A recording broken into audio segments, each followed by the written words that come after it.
जब चुनाव के बाद फिर आके जब आपको पहचानेंगे भी नहीं, कहेंगे कि साहब वो फिल्मी एक गाना था ना, क्या था वो कि क्या मेरे अंगने में तुम्हारा क्या, यही बोलेंगे ना। ये सपा बसपा कांग्रेस के लोगों का यही काम है, ये झूठ बहुत बोलते हैं। और मैनिफेस्टो किस प्रकार का बनाया है? मैनिफेस्टो कांग्रेस ने बनाया है, कहते हैं कि अगर कांग्रेस नेतृत्व की सरकार बन गई जिसको कि समाजवादी पार्टी समर्थन करेगी, तो उसके बारे में क्या कहते हैं कि हम लोग अल्पसंख्यकों के लिए खाने पीने की पूरी स्वतंत्रता देंगे, उनकी पसंद का खान पान। बहनों और भाइयों, मैं पूछना चाहता हूं, ऐसा कौन सा खान पान है जिसको बहुसंख्यक समाज नापसंद करता है और वे पसंद करते हैं? एक ही है, गौ माता है ना। आप मुझे बताओ, ये कांग्रेस और सपा बसपा वालों को क्या गौ माता को काटने की छूट देंगे क्या आप? क्या ये पाप करेंगे क्या? अरे ये पाप करने के लिए हम नहीं बैठे हैं, और अगर कोई पाप करने में भागीदार बनता है तो हम उसके साथ भागीदार नहीं बनेंगे, बल्कि गौ माता की रक्षा करने के लिए अपनी जान भी दे देंगे, लेकिन गौ माता का बाल बांका नहीं होने देंगे। बंदे बंदे भारतीय जनता पार्टी के कर्मठ जिलाध्यक्ष श्री आदेश प्रताप सिंह जी, हमारे लोकप्रिय सांसद और भारतीय जनता पार्टी के प्रत्याशी श्री धर्मेंद्र कश्यप जी, लोकप्रिय विधायक फरीदपुर प्रोफेसर श्याम बिहारी लाल जी, मंच पर उपस्थित हमारे माननीय विधायकगण डॉक्टर राघवेंद्र शर्मा जी, डॉक्टर जयपाल सिंह व्यस्त जी, डॉक्टर हरि सिंह ढिल्लो जी, प्रदेश सरकार में मंत्री कुंवर ब्रजेश सिंह जी,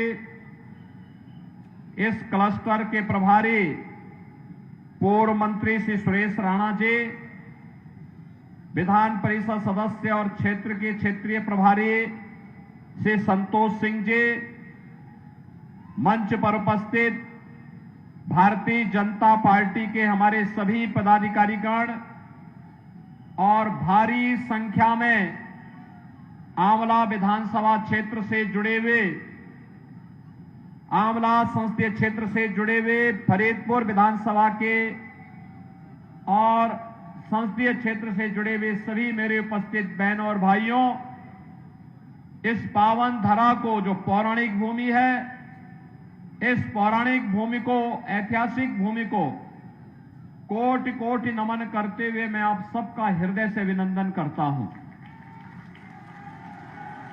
बहनों और भाइयों, इस कलयुग के जो अवतार होने वाले हैं भगवान कल्कि महाराज श्री हरि के अवतार के रूप में, आज मैं प्रातःकाल उनकी पावन धरा संभल में था।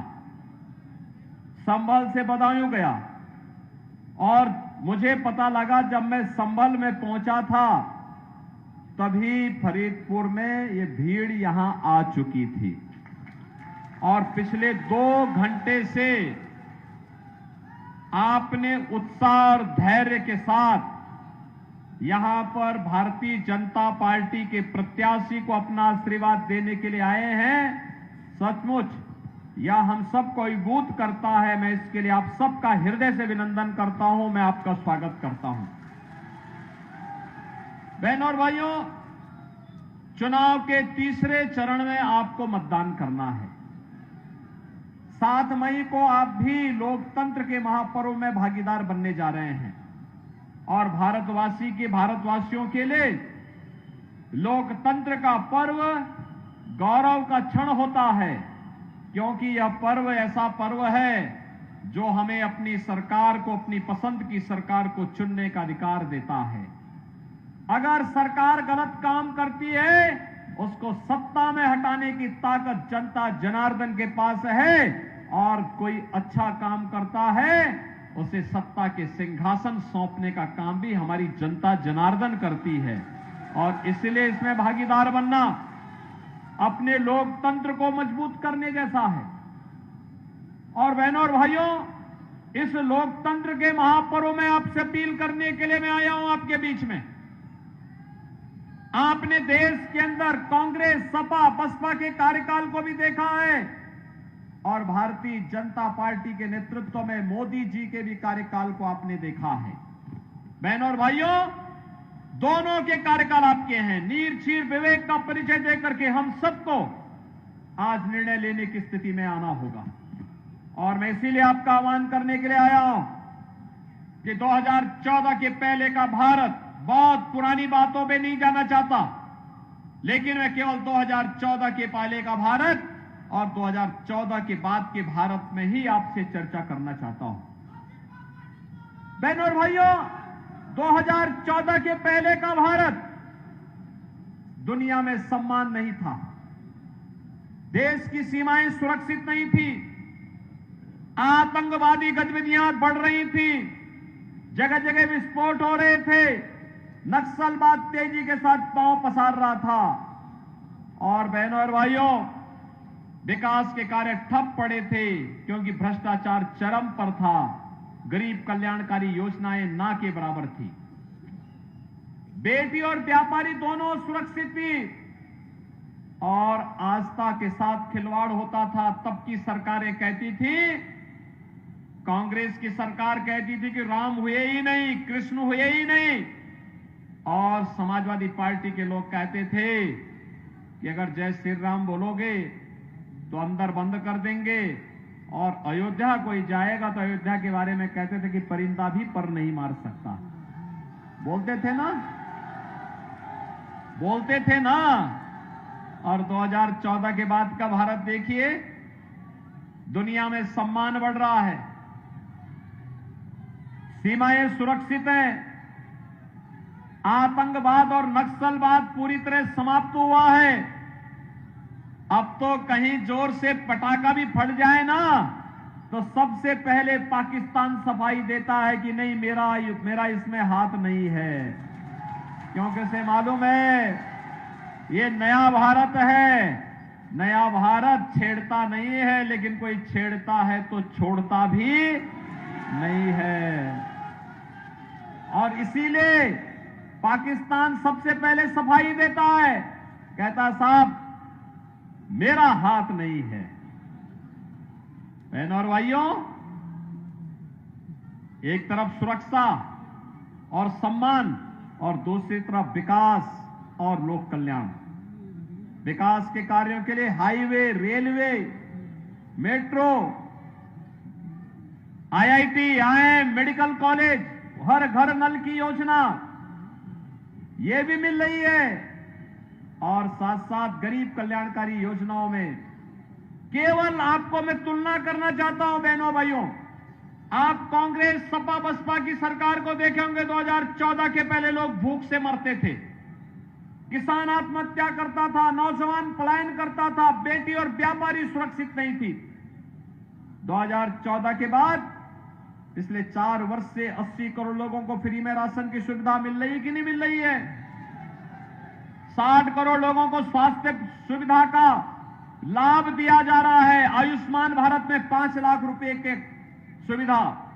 और मैंने तो उत्तर प्रदेश में यह भी व्यवस्था की है बहनों और भाइयों कि अगर कोई गरीब बीमार पड़ता है, आयुष्मान का कार्ड नहीं है या नहीं बना पाया है, अगर कोई विधायक, कोई सांसद, कोई पूर्व विधायक, भाजपा का कोई पदाधिकारी या पीड़ित भी मुझे पत्र भेज देता है ना, तो मैं जनधन अकाउंट जो मोदी जी ने खुलवाया है उसमें सीधे लखनऊ से उसको पैसा भेजता हूं कि भाई देखो निश्चिंत होकर उपचार कराओ, चिंता नहीं करनी है, ये आपकी सरकार है, आप इस सरकार के मालिक हैं, पैसा हम देंगे, आराम से उपचार कराओ।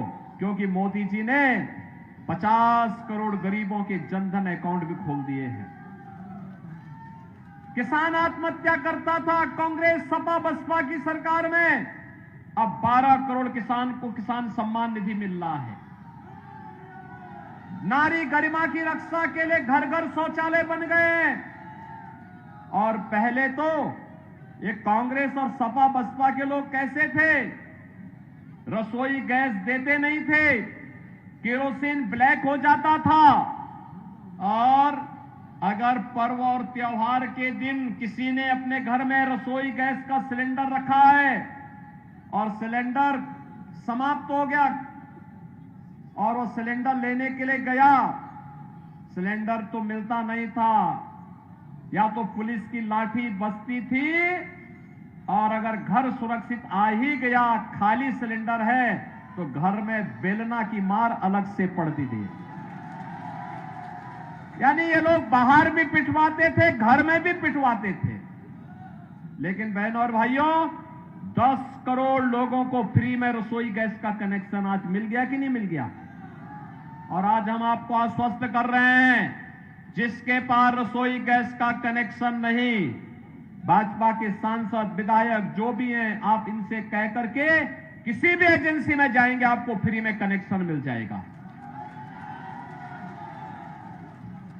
4 करोड़ गरीबों के लिए मकान बने और बाकी जितने छूटे हैं सबको आश्वस्त कर दीजिए, इसके बाद अगले 5 वर्ष में बाकी सभी लोगों के आवास भी बनेंगे जिसके पास अपना आवास नहीं है। बहनों और भाइयों, सुरक्षा भी है, विकास भी है, गरीब कल्याण भी है, और इससे बढ़कर और भी है, वह है जो कभी नहीं हुआ वो आज हुआ है। रामलला का भव्य मंदिर भी बन गया है, बन गया है ना? क्या ये अयोध्या में रामलला का भव्य मंदिर सपा बसपा कांग्रेस के लोग बना पाते क्या? बना पाते क्या? ये लोग तो बोलते थे राम हुए ही नहीं, और जब राम मंदिर बन गया अब कहते हैं राम तो सबके हैं। बोलते हैं ना, ये दोहरा चरित्र है इन लोगों का, ऐसे ही बोलेंगे। चुनाव जब आएगा तो आपके पास आएंगे कि आपको कहेंगे आप माई बाप हैं, और जब चुनाव के बाद फिर आके जब आपको पहचानेंगे भी नहीं, कहेंगे कि साहब वो फिल्मी एक गाना था ना, क्या था वो, कि क्या मेरे अंगने में तुम्हारा क्या, यही बोलेंगे ना। ये सपा बसपा कांग्रेस के लोगों का यही काम है, ये झूठ बहुत बोलते हैं। और मैनिफेस्टो किस प्रकार का बनाया है? मैनिफेस्टो कांग्रेस ने बनाया है, कहते हैं कि अगर कांग्रेस नेतृत्व की सरकार बन गई जिसको कि समाजवादी पार्टी समर्थन करेगी, तो उसके बारे में क्या कहते हैं कि हम लोग अल्पसंख्यकों के लिए खाने पीने की पूरी स्वतंत्रता देंगे, उनकी पसंद का खान पान। बहनों और भाइयों, मैं पूछना चाहता हूं, ऐसा कौन सा खान पान है जिसको बहुसंख्यक समाज नापसंद करता है और वे पसंद करते हैं? एक ही है, गौ माता है ना? आप मुझे बताओ, ये कांग्रेस और सपा बसपा वालों को, कांग्रेस और सपा बसपा वालों को क्या गौ माता को काटने की छूट देंगे क्या आप? क्या ये पाप करेंगे क्या? अरे ये पाप करने के लिए हम नहीं बैठे हैं, और अगर कोई पाप करने में भागीदार बनता है तो हम उसके साथ भागीदार नहीं बनेंगे, बल्कि गौ माता की रक्षा करने के लिए अपनी जान भी दे देंगे, लेकिन गौ माता का बाल बांका नहीं होने देंगे। और यही हमारी प्रवृत्ति रही है। अरे अयोध्या के राजा महाराज दिलीप ने तो गौ माता को शेर के मुंह से छुड़ाया था, और क्या कहा था? कहा था कि साहब, शेर को कहा कि मैं अपने को तुम्हें प्रस्तुत कर रहा हूं, लेकिन गौ माता को छेड़ना मत। जब ऐसे धर्मात्मा होते हैं तब बहनों और भाइयों, तब उस कुल में राम जैसा पुत्र पैदा होता है। साक्षात हरि विष्णु भगवान उस वहां जन्म लेते हैं, अवतार लेते हैं। और आज ये कांग्रेस और सपा के लोगों को क्या हो गया? ये कहते हैं हम उनकी रुचि के अनुसार खान पान की स्वतंत्रता देंगे। ये गफलत में है। अरे उत्तर प्रदेश में हम लोग गौ कसी करने की बात तो दूर, कोई उसके बारे में भी सोचेगा ना तो उसको जहन्नम के द्वार उसके लिए पहले खुल जाएंगे, गौ हत्या बाद में करेगा।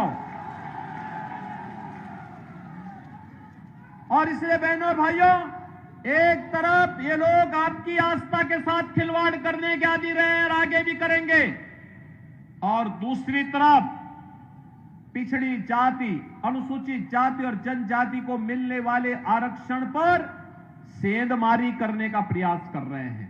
ये सेंधमारी कैसे कांग्रेस ने यूपीए सरकार के समय किया था, रंगनाथ मिश्रा कमेटी और सच्चर कमेटी गठित करके। उस समय इन्होंने प्रयास किया था कि पिछड़ी जाति को मिलने वाले आरक्षण में से 6% मुसलमानों को दे दिया जाए, अनुसूचित जाति को मिलने वाले 21% आरक्षण में से कुछ आरक्षण सच्चर कमेटी के अनुसार कुछ मुसलमान जातियों को अनुसूचित जाति में शामिल करके उनको यह आरक्षण दे दिया जाए। बाबा साहब भीमराव अंबेडकर ने कहा था कि धर्म के आधार पर आरक्षण नहीं होना चाहिए, क्योंकि धार्मिक आधार पर इस देश का विभाजन हुआ है। हमें कोई ऐसा कार्य नहीं करना चाहिए जो फिर से भारत का विभाजन करे, फिर से भारत का बंटवारा करे। एक तरफ एक कांग्रेस की आदत है बंटवारा करने की, पहले देश को बांटा, आज समाज को जाति के आधार पर बांट रहे हैं, मत और मजहब के आधार पर बांट रहे हैं। आपने देखा होगा एक इतनी गरीब कल्याणकारी योजनाओं का लाभ मोदी जी के नेतृत्व में भारतीय जनता पार्टी ने दिया, किसी का चेहरा देख करके, किसी की जाति देख करके, किसी का मत और मजहब देख करके, सबका साथ और सबका विकास के माध्यम से ही यह योजना सभी देशवासियों को दी गई। और बहनों और भाइयों, आप भारतवासी सौभाग्यशाली हैं कि मोदी जी जैसा नेतृत्व मिला। याद करिए 1947 में भारत का विभाजन करके पाकिस्तान बना। पाकिस्तान की कुल आबादी 23-24 करोड़, लोग कम गए, क्षेत्रफल ज्यादा गया। भारत 80 करोड़ लोगों को फ्री में राशन दे रहा है, इतनी लोक कल्याणकारी योजनाएं दे रहा है, विकास भी करा रहा है। और पाकिस्तान में 23 से 24 करोड़ लोग भूख से मर रहे हैं। भूख से 1 किलो भी कहीं गेहूं या आटा मिल जाए ना, टूट पड़ते हैं ऐसे गली मोहल्लों के जीवों की तरह। और इसीलिए मैं आपसे कहने के लिए आया हूं, पाकिस्तान आतंकवाद की भट्टी है और सुलगाई उसने है तो जलेगा भी तो वही ना। लेकिन एक कांग्रेस के लोगों की तारीफ पाकिस्तान के लोग कर रहे हैं, यानी कांग्रेस में कांग्रेस के शहजादे की तारीफ करने के लिए कोई दूसरा नहीं मिला। पाकिस्तान का एक मंत्री, पूर्व मंत्री, जिसने पुलवामा में हमारे जवानों के शहादत पर खुशियां मनाई थी, वह व्यक्ति आज राहुल गांधी के लिए वहां से समर्थन देने की बात कर रहा है। क्या आप ऐसे लोगों को समर्थन देंगे क्या? बहनों और भाइयों, इंडी गठबंधन को वोट देने का मतलब हमने पाप के द्वार खोल दिए हैं। और ये जन्म पाप करने के लिए नहीं है, पुण्य करने के लिए है। और हमें पुण्य के मार्ग पर आगे बढ़ना है। और इसीलिए तो पूरे देश के अंदर एक ही आवाज है। और आवाज क्या है कि जो राम को लाए हैं हम उनको लाएंगे। और इसीलिए इस ध्वनि के साथ पूरे देश के अंदर एक बार एक स्वर से लोग बोल रहे हैं कि फिर एक बार, पीछे तक बोलो फरीदपुर वासियों, पीछे तक आवाज आनी चाहिए। फिर एक बार मोदी सरकार की। और मोदी सरकार के लिए यहां से धर्मेंद्र कश्यप को भारी बहुमत से विजयी बना के भेजना है ना। और बहनों और भाइयों, मैं इसीलिए आया हूं, मोदी जी का संदेशा और मेरा संदेशा भी घर घर पहुंचाइएगा। और बोलिए, सुरक्षा भी और विकास की जिम्मेदारी भी हमारी। ये बड़े बड़े माफिया और गुंडे हैं ना, इनको भी राम नाम सत्य है की यात्रा में जिम्मेदारी भी हमारी। आपकी जिम्मेदारी है देश के विकास का सारथी बनकर के मोदी जी के नेतृत्व में भारत को विकास की नई बुलंदियों तक पहुंचाना। और हमारी भी आर्थिक इच्छा यही है, आत्मनिर्भर भारत बने। आत्मनिर्भर का मतलब हर माता, हर बहन, हर नौजवान, हर किसान, हर श्रमिक आत्मनिर्भर होगा। विकसित भारत का मतलब हर माता, हर बहन, हर नौजवान, हर व्यापारी, हर अन्नदाता किसान, हर श्रमिक और समाज का हर व्यक्ति विकसित होगा। क्या विकास कौन नहीं चाहता? हर एक का विकास होना चाहिए। और उस विकसित भारत की इस यात्रा को आगे बढ़ाने के लिए मोदी जी आवश्यक है, और मोदी जी के लिए धर्मेंद्र कश्यप आंवला से आवश्यक है। और इसीलिए आए हैं। 7 मई को चुनाव है। बहनों और भाइयों, केवल 3 दिन का समय आपके पास है, 4, 5 और 6। 5 तारीख की सायंकाल चुनाव प्रचार बंद हो जाना है, और 6 तारीख को आप केवल घर घर जा पाएंगे। 7 तारीख को सुबह 7 बजे से मतदान होना है। आपसे मेरी विनम्र अपील है, अगले 3 दिन घर घर जाकर के, धर्मेंद्र कश्यप बन करके, मोदी जी और योगी जी का प्रतिनिधि बन करके, एक एक घर में जाकर के बताइए, जगाइए, देश के लिए, आने वाली पीढ़ी के लिए, विकास के लिए, सुरक्षित भारत के लिए और विकसित भारत के लिए फिर से भाजपा आवश्यक है, और उस भाजपा के लिए आपका आशीर्वाद आवश्यक है। लेकिन यह तभी संभव होगा जब आप चुनाव के दिन जागरूक होंगे। आप चाहते हैं ना मोदी जी प्रधानमंत्री बने? सभी लोग चाहते हैं, सभी लोग चाहते हैं। तो मोदी जी के प्रधानमंत्री बनने के लिए धर्मेंद्र कश्यप भी आवश्यक है। और धर्मेंद्र कश्यप के लिए आवश्यक होगा कि चुनाव के दिन सुबह 10 बजते बजते आधे वोट पड़ जाने चाहिए। सहमत हैं? सभी लोग सहमत हैं? धर्मेंद्र कश्यप को भारी बहुमत से विजयी बना के भेजेंगे। पूरा फरीदपुर, पूरा आंवला, जहां तक मेरी आवाज जा रही है, सभी लोग बोलेंगे। सभी लोग सहमत हैं?